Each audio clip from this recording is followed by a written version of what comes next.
How do you deal with nerves before and during a high pressure concert? Making sure you're as prepared as you can be in terms of practice, but also in terms of like sleep and knowing how much food or how little food you want to eat before. Everyone has different. I always like to eat a lot before a concert. Other people are the other way around. So yeah, that kind of thing, and also trying to have the best section around you that you can have, that you know are kind of on your side. That kind of helps. I've had the same bumper for 20 years. He was there before me, and then he knows me very well, and he knows my playing really well, so he kind of knows what he needs to do to help me out, and that kind of thing, just having colleagues around that help you. But I think, yeah, if you really want to play that music, it doesn't mean the nerves go away, and actually I don't really necessarily want nerves to go away, because I think then I'd just be like, I'm bored. So nerves kind of help to wake me up a bit, but it's then not trying to spend all your time getting rid of nerves, because I don't think that's possible, but kind of embracing nerves as a friend.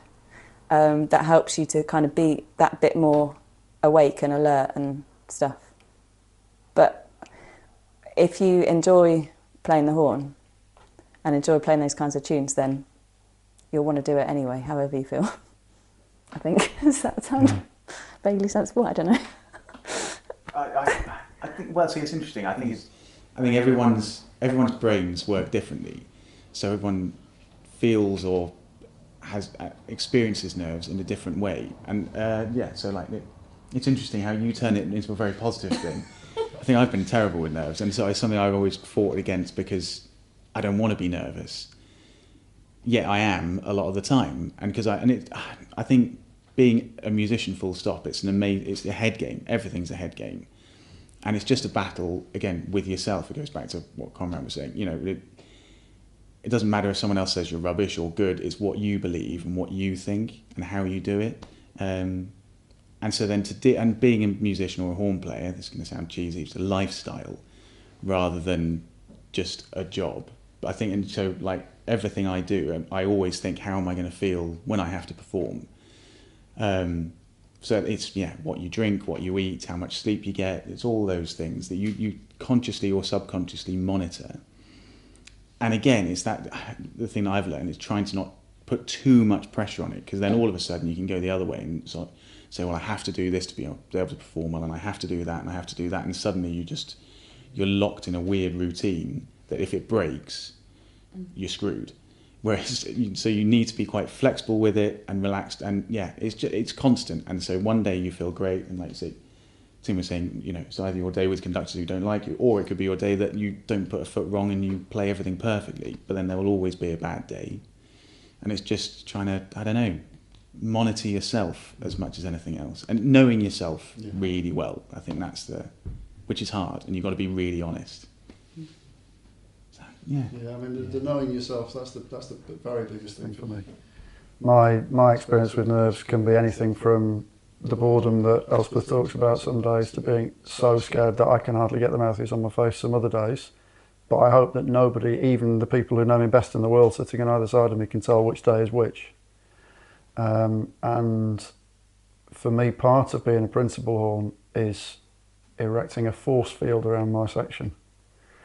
And the feeling that it's this long, it's not just this little space with me sitting in it playing Chike 5, but that it's this whole thing, and that I'm leading the charge, and that we're going into battle together, and it's got that kind of team spirit sort of feel about it. For me, that's the really big deal about playing in orchestras. It's not playing the tunes. And the nicest thing that anybody can say to me after a concert in order would be, what a great piece, what a great section, well played. In that order. And I think that if you view your role as a principal horn or as a musician in any respect as being about you, you're probably not doing the right job anyway.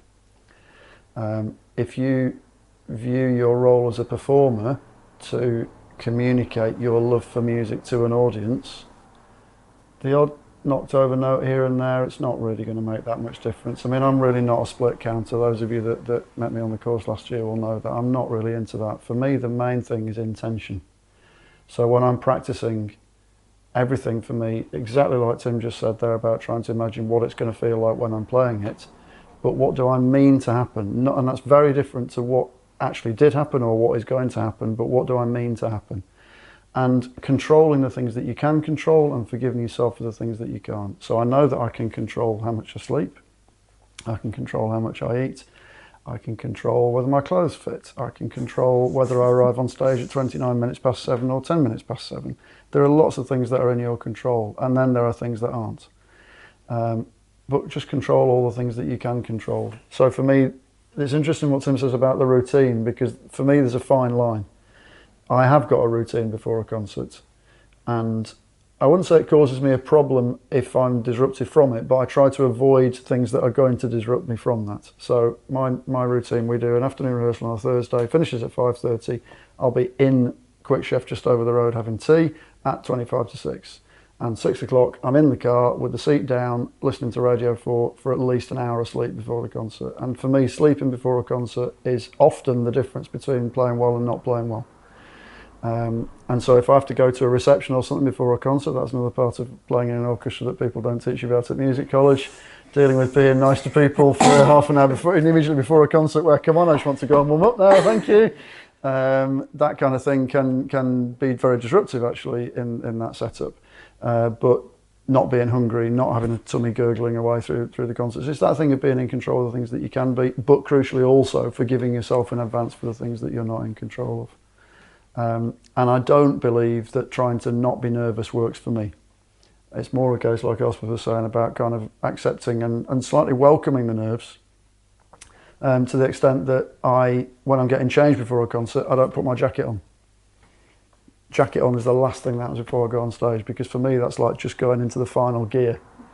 Right, here we go. And then you pick it on, you walk on stage and you do your warm-up, such as it is. At 25 past 7. What do you look for in a bumper and the rest of your section? I mean, for me, what I'm looking for in a bumper, I've never found except for where I am now. And my bumper, it's interesting hearing Elspeth talk about that. I would say that my bumper knows me better than any human on the planet. He can tell whether I'm struggling in the middle of one note. It's quite extraordinary, realising that he's worked out before me that my lip's starting to go slightly and his horn is already up playing bits that he's never played before in the whole week. It's just that kind of totally symbiotic relationship, and that's not something you can look for. That is absolutely a deep friendship that goes beyond just the music that you play. The thing that I most value in him, though, is nothing at all to do with his playing. It's to do with the fact that if I asked him to sit through a 50-minute symphony to play one note at the end of the last movement, he would absolutely love to do that, and he would radiate, I am happy to be here doing that. And that's really special, because, I mean, you've all experienced this yourselves, I'm sure, the lead weight of sitting next to somebody who doesn't want to be there. It's horrific. And so the opposite for me is important. I want people in my section who are better than me and who want to be there at least as much as me.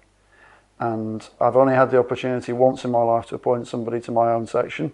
I've been involved in panels in other sections that I've played in, but the third one that I've got now. And he is simply the best colleague I could possibly get. We had 17 trials, and it went down to 12 or 13 really quickly, and honestly you could have rolled a 13-sided dice. The playing was really superb from everybody who was in. The person who got the job in the end was the person who was going to be the best colleague. The person who, when you speak to him in the previous week and say, look, I know that we'd organised I was going to play first in that and you were going to play third and all that kind of thing, but actually it would really suit me on Wednesday afternoon to be able to go to my daughter's parents' evening. Do you mind? I know that that's going to wreck your week and you're going to have to do it, and it's all no problem. And it's that kind of thing. It's not really all just about the playing. It's about being a colleague. And I feel incredibly privileged in the section that I've been in, because I have to say in other sections that I've been in, that has really not been the case. And in fact, I've left 2 orchestras to get away from that. But I'm very glad that I've experienced the other side of that now. But I think the answer to your question is less to do with playing than you maybe think that it is. Yeah, I would echo a lot of that. I've appointed 2 people in my section, so a second horn and a fourth horn. The second horn has since left. Nothing personal. He's completely changed career. But yeah, when I joined, the second horn there at the time had been there for ages. It was really, really super experienced and very kind, and taught me a lot about how to play just by the way he played. Like, he didn't really tell me that much stuff. He'd occasionally make the odd comment here and there, but mostly it was just listening to the way he played. It was like, oh right, that's how you do it, okay. And when he decided he was going to retire, I was just like, what? Because I kind of thought, well, I don't know if I can do it without him, because I'd, not experienced anything else. So that was really a terrifying thing. And so I suppose, and it wasn't just his playing that was amazing, which it was, but it was his whole kind of manner and approach to stuff.